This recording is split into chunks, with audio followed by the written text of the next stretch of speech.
আমার নবী যখন ইন্তেকালের সময় হয়ে গেল, জিবরাইল আলাইহিস সালাম এসে বললেন, ওগো নবীজি, আপনি যখন মারা যাবেন, আপনার যখন ইন্তেকাল হয়ে যাবে, আপনি কোন জায়গায় থাকবেন? আপনার তো তিনটা জায়গা নির্ধারণ করা হয়েছে। কয়টা জায়গা? তিনটা জায়গা। একটা হলো জান্নাতুল ফেরদাউস, আরেকটা হলো আরশে আজিম, আরেকটা হলো সিদরাতুল মুনতাহা। এই তিনটা জায়গা নির্ধারণ করা হয়েছে। আপনার যে জায়গা পছন্দ হয় ওই জায়গায় আপনি থাকতে পারবেন।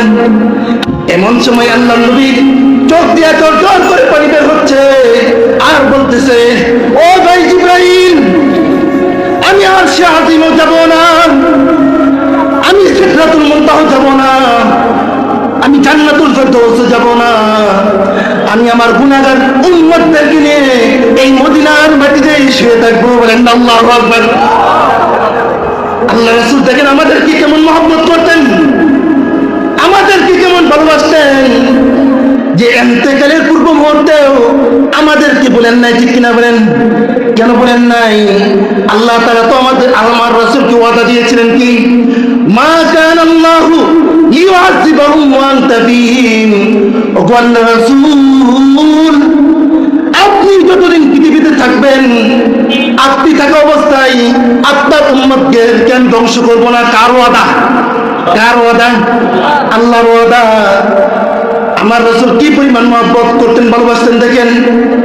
জিবরাইল আলাইহিস সালামকে মৃত্যুর পূর্বে বললেন, ও জিবরাইল, আমি তো দুনিয়া থেকে যাব না, কারণ আল্লাহ তাআলা তো ঘোষণা দিয়েছেন, আমি যতদিন পৃথিবীতে থাকবো ততদিন আল্লাহ আযাব দিয়ে আমার উম্মতকে ধ্বংস করব না। আমি যদি চলে যাই, আমার উম্মতদেরকে যদি আল্লাহ ধ্বংস করে দেয়। জিবরাইল আলাইহিস সালামকে বললেন, না, আমি যাব না। এমন সময় আল্লাহর নবীকে আল্লাহ তাআলা জানায় দিলেন, ও দোস্ত, আপনি তো আপনার মৃত্যুর সময় আপনি আপনার ফাতেমার জন্য কান্না করেন নাই, আপনি তো হাসান হোসেনের জন্য কান্না করেন নাই, আপনি তো আপনার উম্মতের জন্য কান্না করছেন। আল্লাহ তাআলা জানায় দিলেন, ও দোস্ত আমার, আপনার উম্মতের জন্য আপনার কান্না করা লাগবে না, আপনার টেনশন করা লাগবে না, আমি আপনার উম্মতের, আমি আল্লাহ স্বয়ং জিম্মাদার হয়ে গেলাম।